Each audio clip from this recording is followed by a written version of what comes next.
Hello and welcome to the pod. I'm Nathan Fink. I'm Jasmine Torres Allen, and this is New Hampshire Family Now, a show about building family in the Granite State. Today in the podcast, co-host Jasmine and I talk Juneteenth and the opportunity to learn more, and later theorist and practitioner of racial justice organizing, advocacy, and media, Rinku Sen discusses the incredible power of friendship.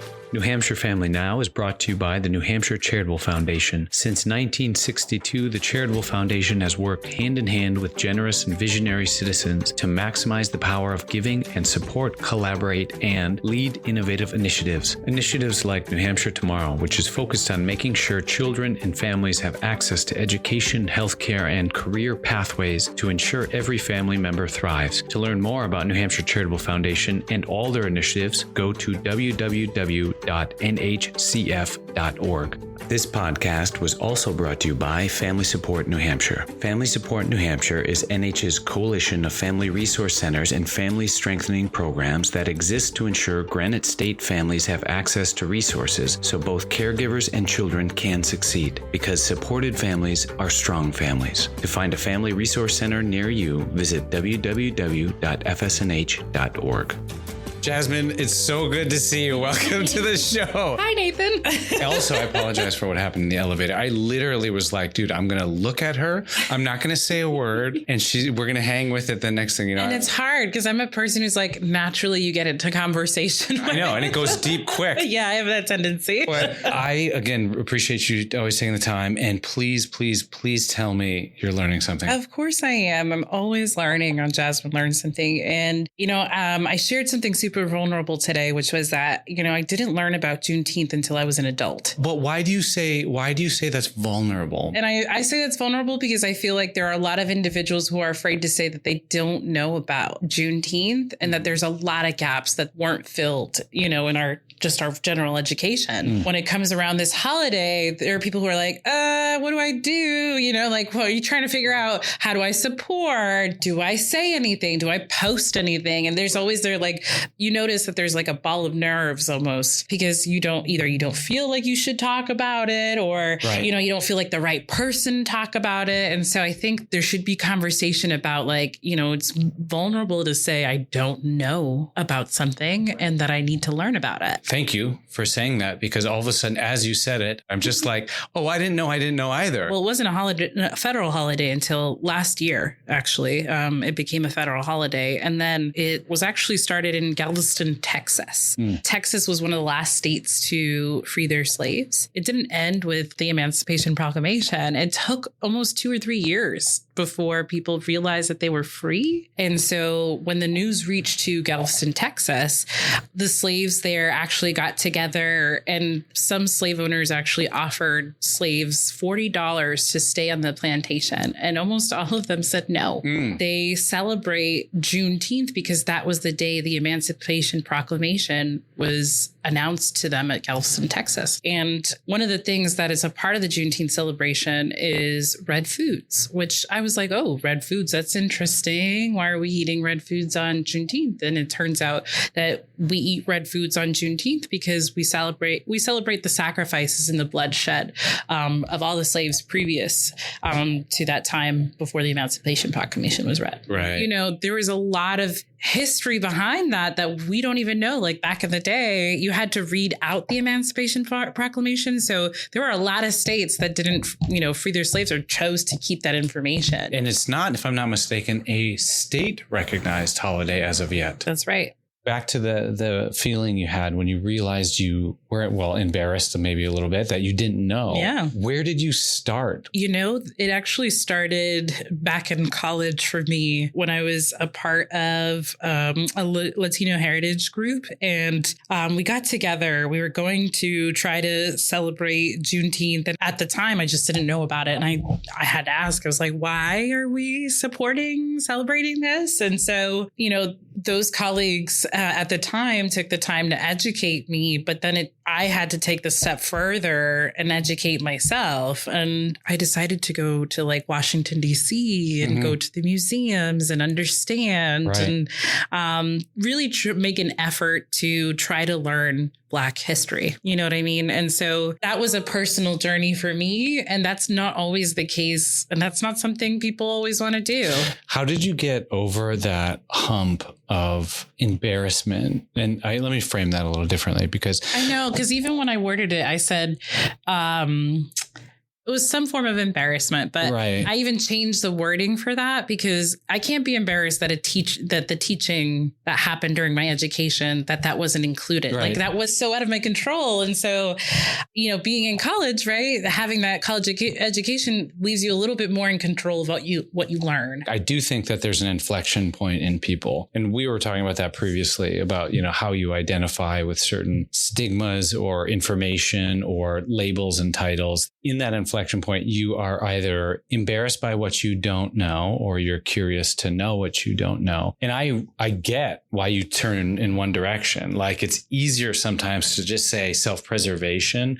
I would rather not be perceived as someone who doesn't know this history. Therefore, I'm not even going to go down that path. Right. But then you'll never actually learn that history or that skill or that whatever it is. How do you, I guess the question here is, how do you take that potential quote unquote embarrassment and then change it into, well, this is going to be my mindset henceforth? That's a really good question. I think that you have to be not afraid to make a mistake, because as you're learning, you're going to make mistakes. You're going to say things incorrectly. And people are, especially nowadays, they're going to call you out on it. And I think that we have to be a little bit more brave about making that mistake and being corrected and not taking that personally or offensive.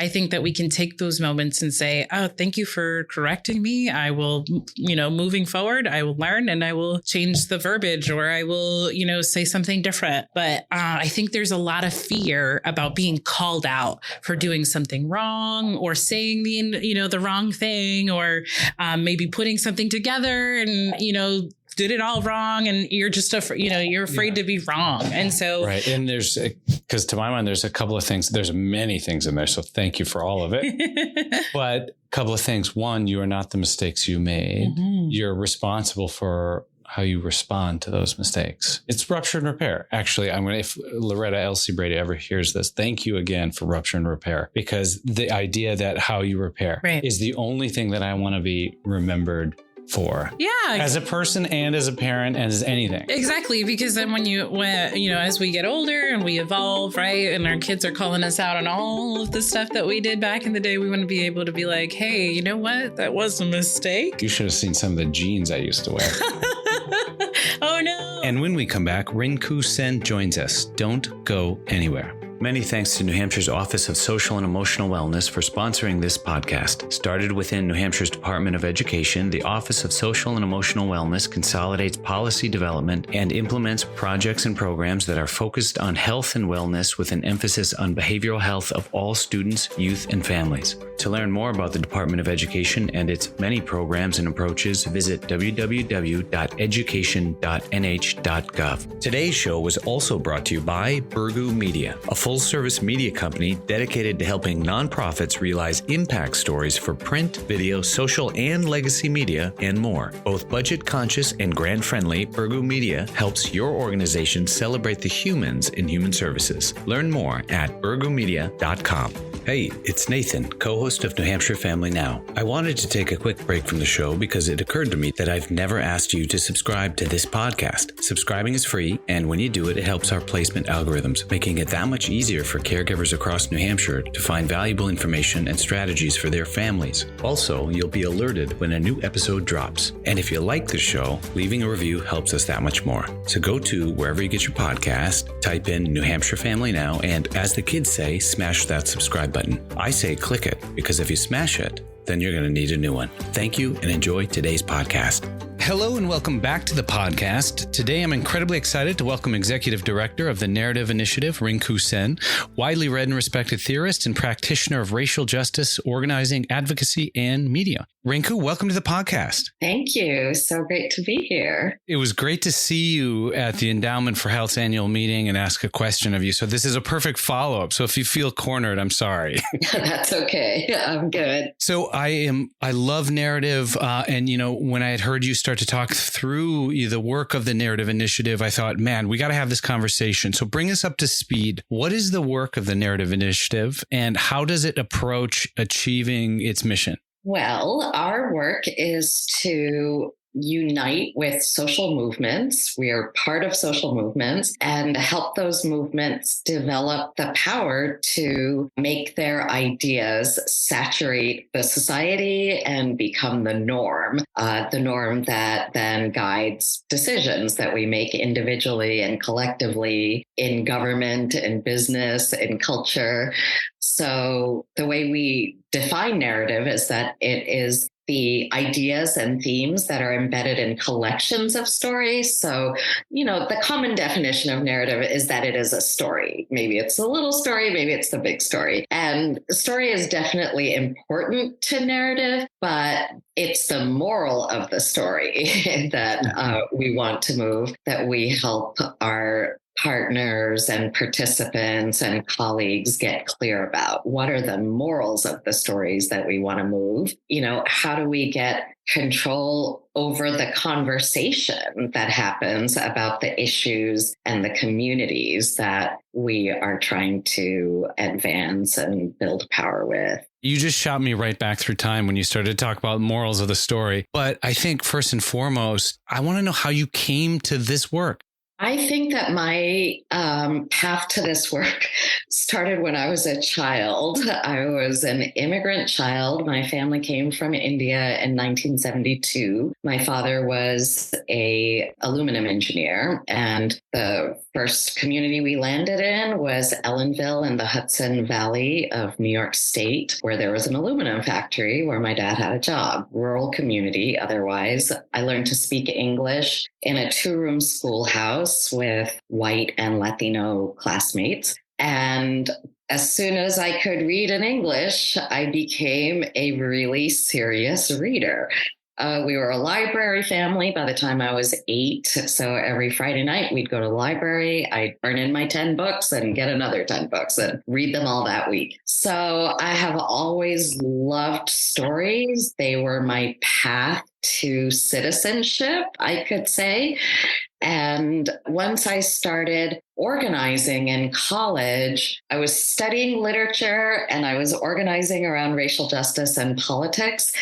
And 40 years later, what I do now, roughly 40 years later, what I do now is really try to bring all of my different kinds of experiences and interest in stories together with a political project of making better multiracial democracy.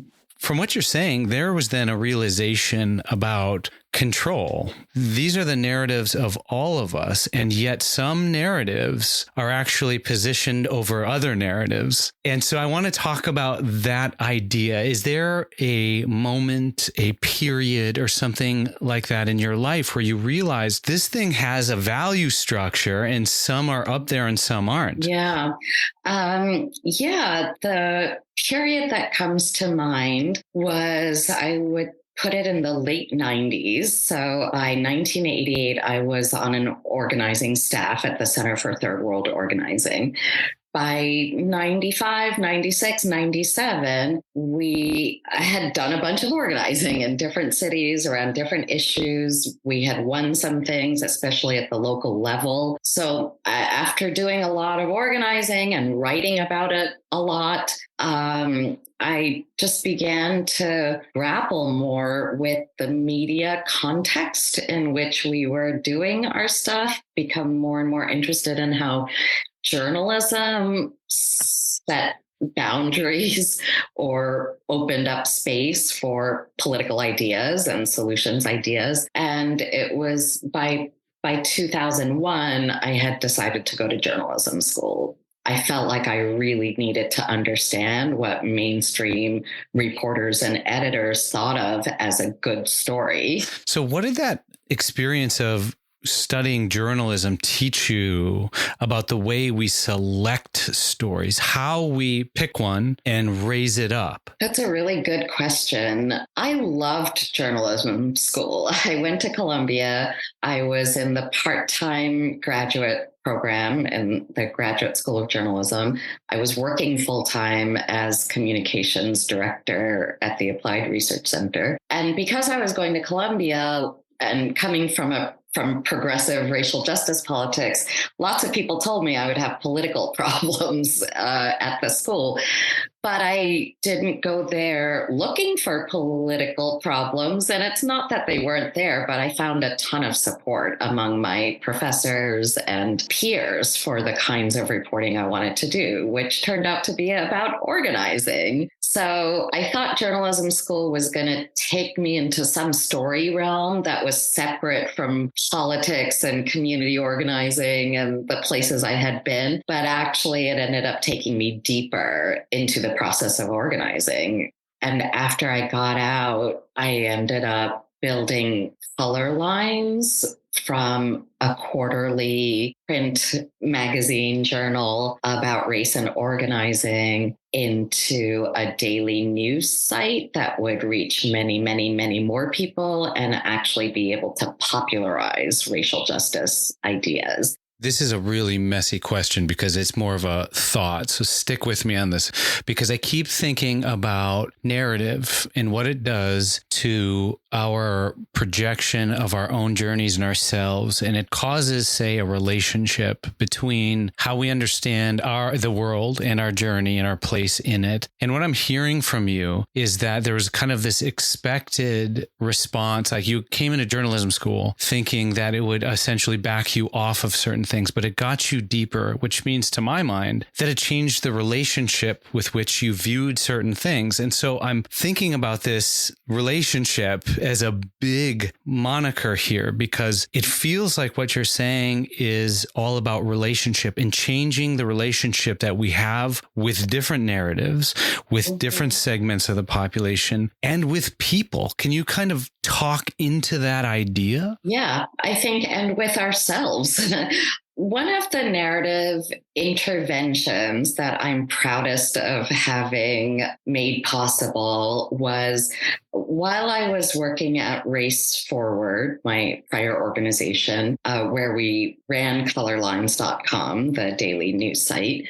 One of the campaigns we did was the Drop the I Word campaign. So we had been working on immigration issues and with immigrants. And as I mentioned, I myself am an immigrant for maybe 10 or 15 years. And over that period, illegal immigrant, that phrasing had become actually more present and more saturating. It was by the strategy of the anti-immigrant movement, or, immigrant restrictionist movement. So we ran a campaign to get the Associated Press, whose style guide really the majority of news outlets around the world use that are writing in English or producing in English. And that style guide tells outlets how to talk about issues and people. So we ran a campaign to get the AP to take illegal immigrant out of the style guide and to recommend other language. It took 2.5, almost 3 years of campaigning and lots of different people getting involved in the question of, should we use that language or not? Was it accurate? Was it honorable, ethical journalism to use it? And they changed it. And right after they changed the policy, I went to a conference of community college students in Washington state, largely students of color. And one of the students came up to me, young Latino person, and said, I just wanted to thank you for doing that campaign. My family has people with all kinds of statuses in it. We're mixed status family. And every day waking up and seeing the newspaper and hearing ourselves described that way by everybody in the mainstream, having that element of our daily life removed is such a relief. I just have to tell you, it like takes a huge weight off of us so that we can live and do what we need to do. I think the big realization I have had over time is that every form of power is connected to the other forms of power. So if your self-image is a form of power, I see myself as a person with power or a person without power, that is connected to the actual exercise of political power, for example. To exercise political power, you're going to want to know a little bit about why the economy, for example, which runs our lives, goes the way it does. So the power embedded in what we know, in our capacity for action to do something, and in how we see ourselves, those are all connected. So when I went to journalism school, I thought of narrative tactically. I thought of it as like, I'm going to learn these story things, and then I'm going to apply them tactically to political strategy. But they're not connected at the tactical level. They're connected at the strategy level, at the goals level. What are we trying to accomplish with whom? And then we can really think about how. Those are the tactics. So if you're thinking about what your demands are, who you're going to organize with, where you're going to change power relations of any kind, you also have to be thinking about that in narrative terms. What are the ideas to move in through what collections of stories? It's interesting that kind of that realization, that tactic versus strategy, because, as if we think about things as tactics, it almost automatically disconnects you from the humanity that surrounds the thing you're trying to achieve, right? Mm-hmm. I mean, never have I gone into a argument, not even an argument, a situation and said, I'm looking to execute this tactic, which makes me think again about that idea of relationship, because while we're changing our relationships to words, to stories, we're also changing our relationship to each other. How does relationship to each other translate in this work? Well, I have been thinking about this a lot in looking at the models for relating to each other that we have, for organizing, for advocacy, for civics and politics. And I think what has become popular in recent years is the notion of being good allies to one another and showing up for one another. And I've been trying to push myself and push the people around me, anybody who's willing to listen, past the notion of alliances toward the notion of friendships. Because as I've looked at my own life and at the social change efforts that I think have actually succeeded, it turns out that there are groups of friends at the center of all of those. And that they do think of each other as friends and allow themselves to be changed by that friendship. The same is not so true of alliances, which are often more tactical. We will get together in this campaign in order to win a thing that we both want, or in order to support out of altruism and solidarity, something that community near us wants, a community that we want to support wants. And I'm looking for a set of relationships that are more equivalent in their power relationship, in their asks of each other, in their joint project of building the common good. So I've been thinking a lot about friendship, and I have collected anecdotes, and it turns out there's also some real research from sociologists and historians that backs up my theory that friendship is a solid driver of social change. So then if this is the work of the Narrative Initiative, we're kind of on this pathway to cause authentic opportunities for authentic relationships. How do you go about doing that? One way that we have been that I've been doing it mainly is to tell stories of groups of friends who changed each other and changed the world too. One of my favorite stories is about the relationship between Martin Luther King and the Zen Buddhist priest, Thich Nhat Hanh, who really shaped Martin Luther King's approach to the Beyond Vietnam speech, his most famous anti-war speech. And in turn, King's ideas of beloved community, Thich Nhat Hanh adapted into his practice, and after King's assassination, made a central part of his teaching. And he went on to build a global following of millions of Buddhist practitioners who are very active in their communities and in civics as well. So they met up a couple of times, not often in the 60s, but Thich Nhat Hanh had been exiled from Vietnam and was living in the United States. So proximity, creating some opportunities for people to actually be together and get to know each other. And then I think mutual respect and trust develop through actually doing things together. I have been over these few decades part of many movement building, quote unquote, efforts that were designed to bring people working in different communities and different issues together to find commonality and potentially collaborative things to do together. And my observation is that talking together is a good start, but true trust, knowing that you have similar goals or aligned goals, knowing that you're going to show up for the things that you said you would do, you have integrity, those things happen through acting together. They don't happen through conversation alone.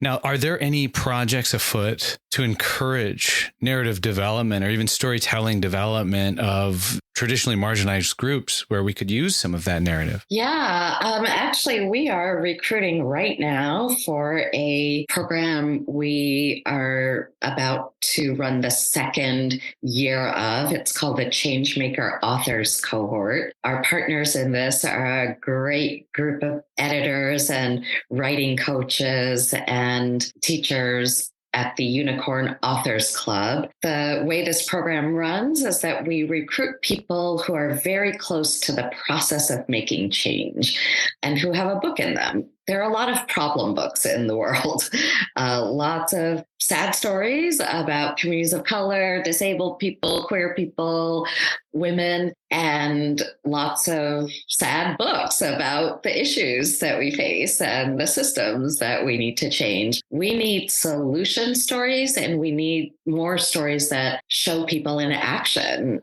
so that readers can feel less alone taking action themselves. So there's an info session that applicants can watch, and then there's an application where we'll ask you questions about your book projects. We're looking for fiction, nonfiction, and poetry, because all of those different kinds of storytelling give us opportunities to move our morals and ideas. Rinku, it's been an absolute pleasure to talk to you today. Thank you so much. All right. Have a great weekend. To learn more about the Narrative Initiative, visit narrativeinitiative.org. That's narrativeinitiative.org. And for more information on the Changemakers Authors Cohort, see the blue bar at the top of the screen. Many thanks to the Samuel P. Hunt Foundation for sponsoring this podcast. Established in 1951, Samuel P. Hunt Foundation is a Manchester-based, independent nonprofit that provides grants primarily for the arts, children and youth services, faith-based organizations, educational institutions, healthcare, and human services. This podcast was brought to you by Nixon Peabody, who delivers exceptional legal services for clients in the community by combining high performance, an entrepreneurial spirit, deep engagement, and an unwavering commitment to a culture of collaboration, diversity, and humanity.